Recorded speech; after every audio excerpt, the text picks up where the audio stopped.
Paix et grâce à vous tous qui êtes si nombreux à travers le monde et qui me suivez, qui êtes fidèles à notre chaîne Oreb TV, la Tour de l'Espoir. Que Dieu vous bénisse. Le thème d'aujourd'hui, c'est la malédiction divine. Nous sommes habitués à entendre et à lire dans la Bible la bénédiction des dieux ou les bénédictions des dieux. Mais aujourd'hui, je vais m'entretenir avec vous sur la malédiction divine. La question est de se poser, est-ce vraiment Dieu peut maudire le chrétien? Est-ce Dieu peut maudire son enfant? Tel est le sujet que nous allons aborder à la lumière de la Bible. Et je pense que vous serez édifiés et vous pourrez peut-être changer votre façon de considérer la parole de Dieu. Parce que, comme nous le verrons, effectivement, Dieu peut maudire le chrétien, Dieu peut maudire son enfant, la parole de Dieu peut maudire le chrétien.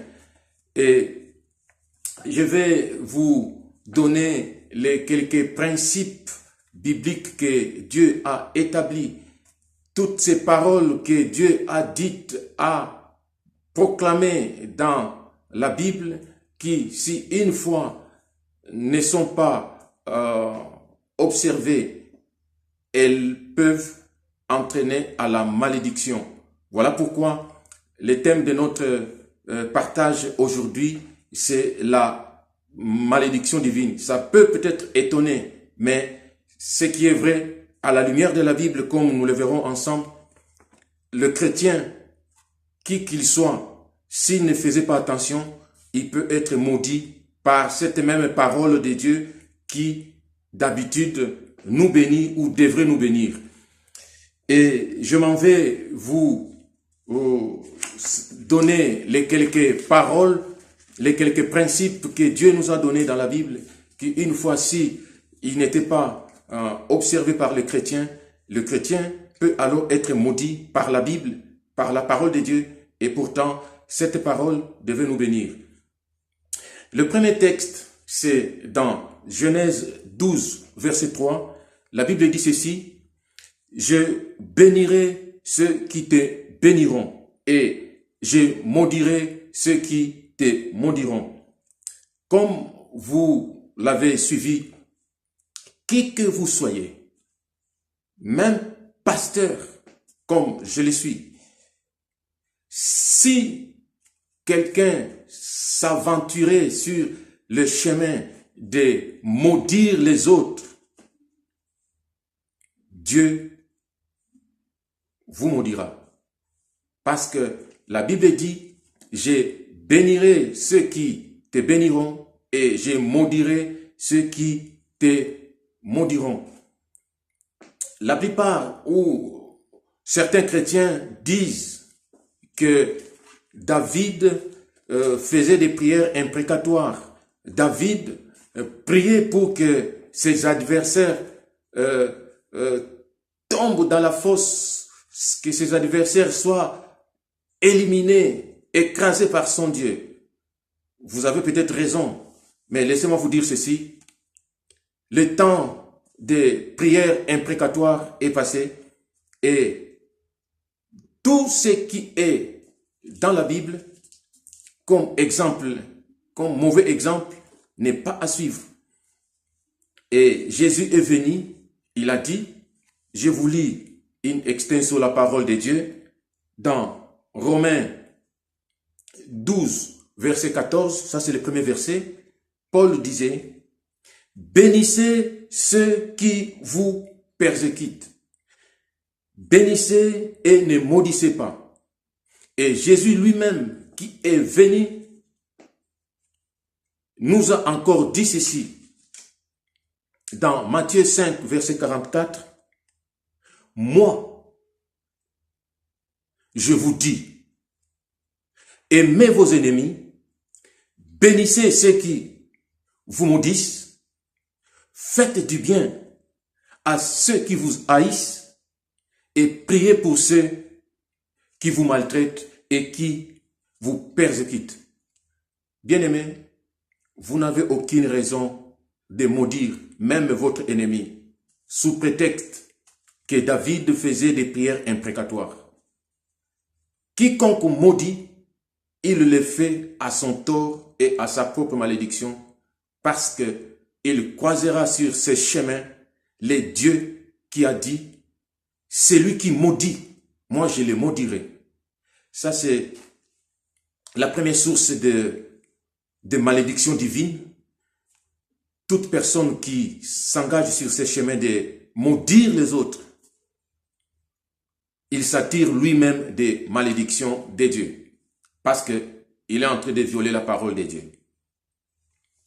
Le deuxième principe que Dieu nous a donné dans sa parole est dans le livre de Deutéronome 28, verset 45. La Bible dit ceci: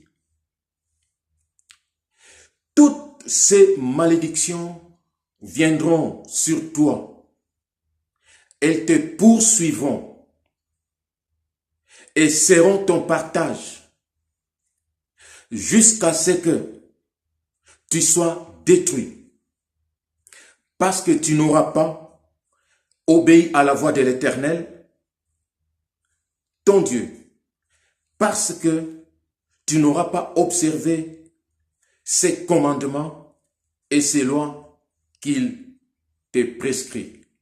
Ça, c'est le deuxième principe de la malédiction divine, la désobéissance. Mais bien aimés, tous ceux qui prennent les risques de désobéir à Dieu, de ne pas obéir à sa parole, ils courent les risques de la malédiction. Voilà pourquoi je vous exhorte, mes bien-aimés, à marcher dans l'obéissance à la parole de Dieu. La Bible ne dit-elle pas que l'obéissance vaut mieux que le sacrifice? Et la désobéissance est pareille à l'enchantement, à la sorcellerie et à tout ce qui ne glorifie pas Dieu. Voilà pourquoi, si vous ne voulez pas être sous la malédiction divine, c'est-à-dire cette malédiction qui vient de Dieu, je vous invite à prendre la résolution de marcher dans l'obéissance à la parole de Dieu. Combien de fois ne sommes-nous pas exhortés? Combien de fois n'avons-nous pas déjà lu dans la parole de Dieu que le chrétien doit marcher dans l'obéissance? La Bible dit, mes brebis, ils me connaissent, ils connaissent ma voix, ils entendent et me suivent. Êtes-vous de ceux qui écoutez la voix de votre berger, écoutez la voix de Jésus et la suivez? Mes bien-aimés, marcher dans la désobéissance à la parole de Dieu est source de malédiction. Et cette malédiction ne vient pas du diable. Cette malédiction vient de la parole de Dieu, vient de Dieu, parce que Dieu lui-même a dit, celui qui marche dans la désobéissance rencontrera sur son chemin la malédiction. Troisième principe que Dieu a établi dans sa parole, c'est dans Deutéronome 18, verset 20. Mais le prophète qui aura l'audace de dire en mon nom une parole que je ne lui ai pas commandé de dire, ou qu'il parlera au nom d'autres dieux, ce prophète sera puni de mort. Ça, c'est l'un des grands risques que nous tous, enfants de Dieu, nous courons. Nous tous, hommes de Dieu ou enfants de Dieu, serviteurs de Dieu ou enfants de Dieu, prendre l'audace de dire que Dieu m'a dit, donner des fausses visions, des fausses révélations au nom de Dieu, c'est une source de malédiction. Voilà pourquoi vous qui aimez mentir au peuple de Dieu, au nom de Dieu, mes bien-aimés, vous marchez sur le chemin de la malédiction. Pourquoi forcer des visions? Pourquoi forcer des prophéties? Pourquoi forcer des révélations au nom de Dieu? Pour vous attirer la gloire, c'est au prix de votre malédiction. Voilà pourquoi vous qui aimez, soi-disant, prophétiser au nom de Dieu, réfléchissez cette fois avant de dire que Dieu vous a dit. Parce que, en le faisant à la légèreté, c'est la malédiction qui vous attend.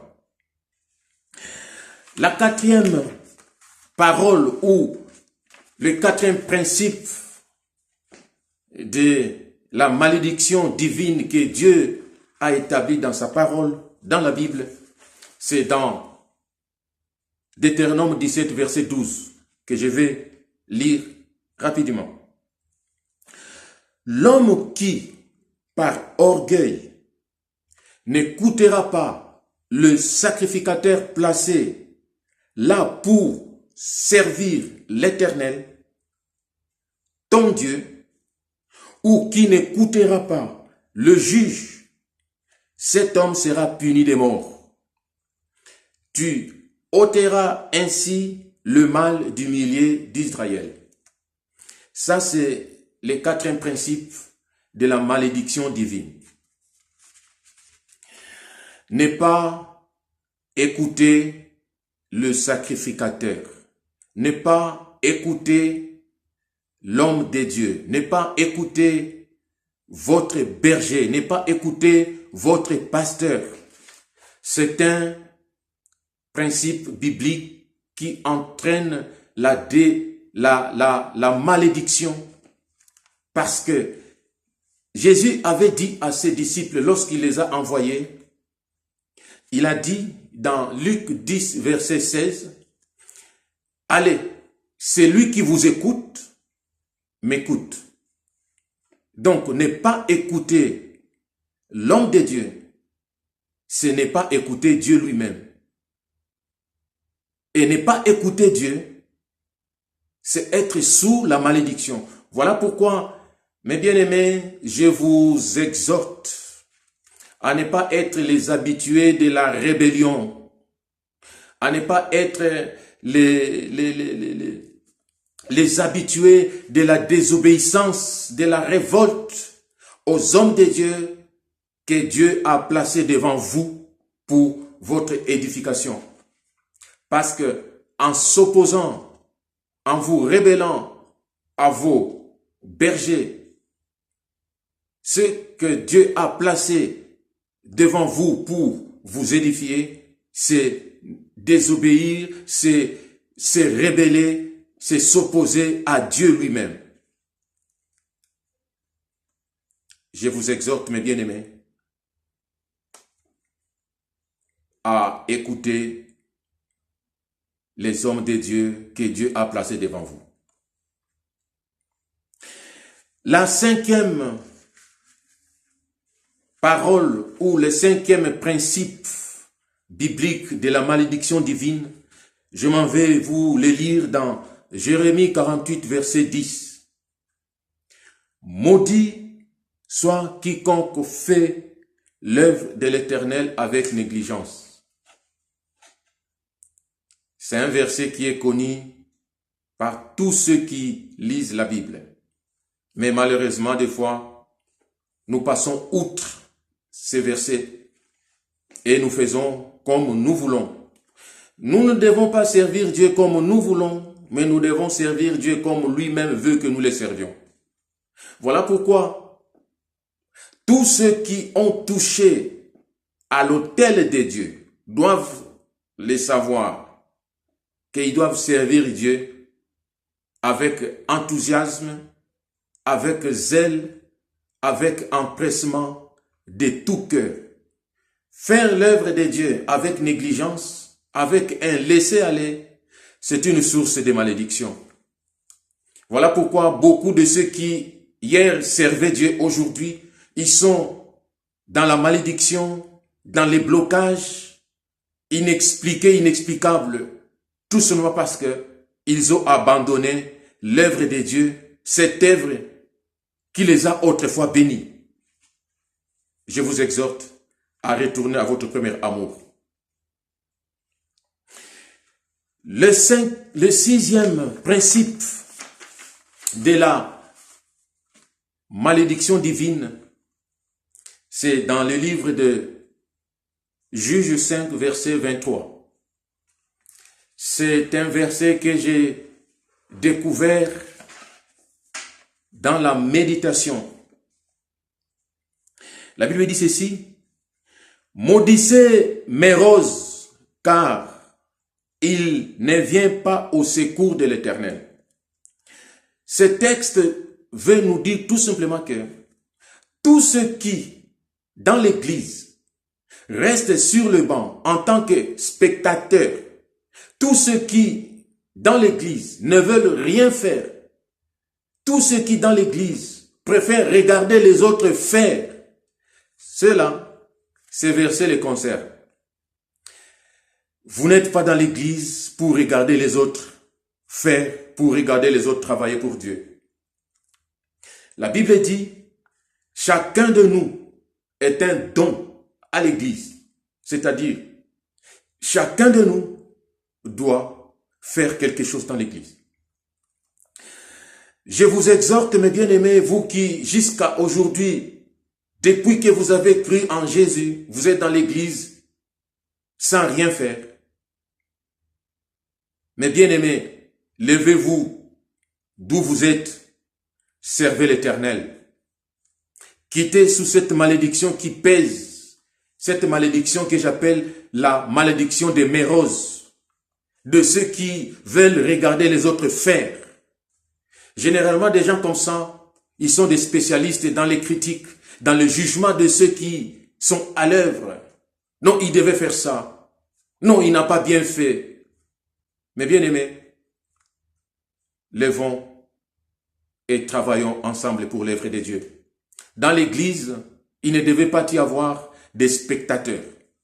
Nous tous, bergers, pasteurs, comme fidèles, nous sommes tous des serviteurs de Dieu.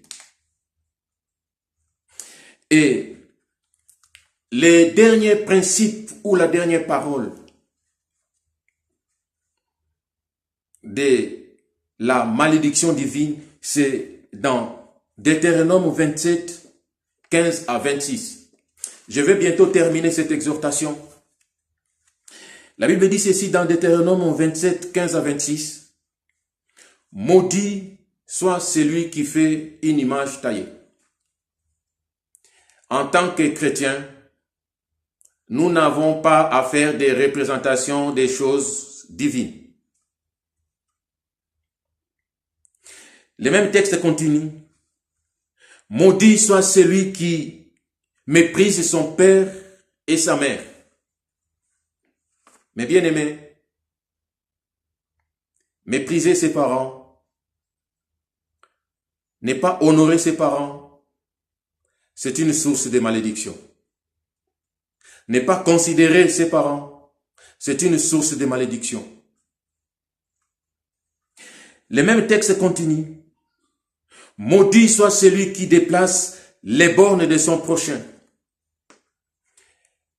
Tout ce qui constitue le mépris du droit des autres est source de malédiction.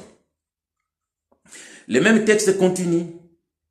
Maudit soit celui qui fait égarer les aveugles.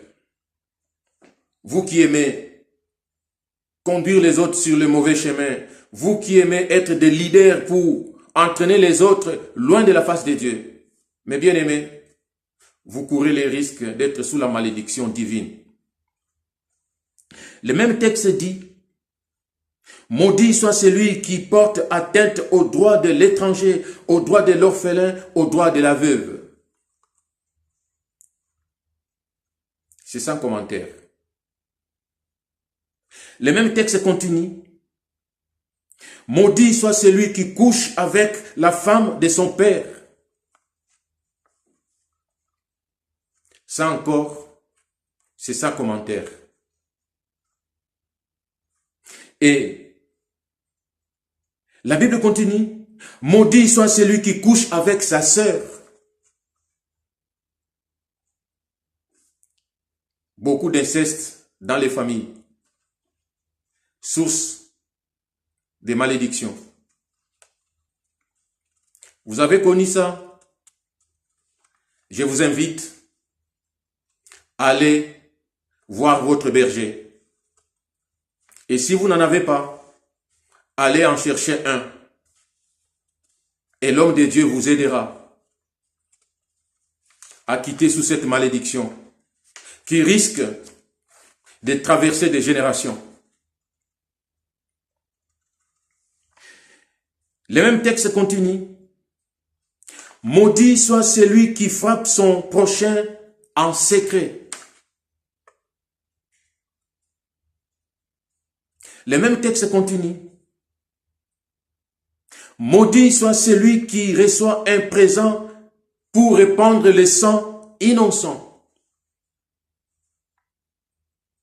Et pour terminer, la Bible dit, maudit soit celui qui n'accomplit point les paroles de cette loi. Nous n'avons aucune raison de vouloir la malédiction divine. Dieu est pour nous un Dieu de bénédiction. En tant qu'enfant de Dieu, nous devons recevoir de Dieu la bénédiction. Mais si nous devons recevoir la malédiction, nous sommes les plus malheureux de tous. Mais bien aimés, si vous vous reprochez de quelque chose, si vous constatez peut-être des choses inexpliquées ou inexplicables dans vos vies, je vous invite à faire une introspection de votre vie et à prier. La première des choses, si vous vous retrouvez dans ces paroles que je vous ai apportées aujourd'hui, la première des choses, c'est de vous repentir devant votre Dieu. La deuxième des choses, c'est de prier et d'implorer que le sang de Jésus vous lave, anéantisse cette puissance de la malédiction de Dieu. Et la dernière chose à faire, si votre conscience n'est toujours pas tranquille, allez voir les hommes de Dieu. Ils vous aideront, car ils sont là pour vous. Nous ne vous apportons pas un message de terreur, mais nous vous apportons ces messages pour nous éclairer et nous faire comprendre que nous ne devons pas être sous la malédiction divine. La parole de Dieu peut nous bénir, peut aussi nous maudire. C'est un couteau à double tranchant,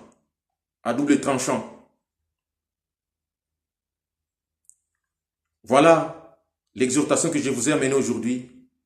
Que Dieu vous bénisse et que Dieu vous aide. La prochaine fois, je vais vous parler de 3 thèmes que je vous annonce déjà d'avance. Le premier thème, c'est pourquoi les hommes de Dieu tombent. Aujourd'hui, c'est presque à la mode. Pourquoi les hommes de Dieu tombent? Le deuxième thème que nous partagerons c'est chrétien en compétition ou en complémentarité. Le troisième thème que nous vous apporterons d'ici là, si Dieu nous faisait grâce, c'est le divorce des hommes de Dieu. Voilà les quelques thèmes. Je vous invite à nous laisser vos commentaires, aussi bien sur le message d'aujourd'hui que sur les différents thèmes que nous partagerons. Et Dieu faisant grâce, l'un de ces thèmes pourrait même être en direct pour faire partager, avec tout le monde ces thèmes. Que Dieu vous bénisse, que Dieu vous bénisse. Surtout, n'oubliez pas à vous abonner massivement. Cela nous permettra de bénéficier de certaines fonctionnalités de YouTube. N'oubliez pas de recommander ces liens à vos contacts. Que Dieu vous bénisse. Que Dieu vous bénisse. À la prochaine fois.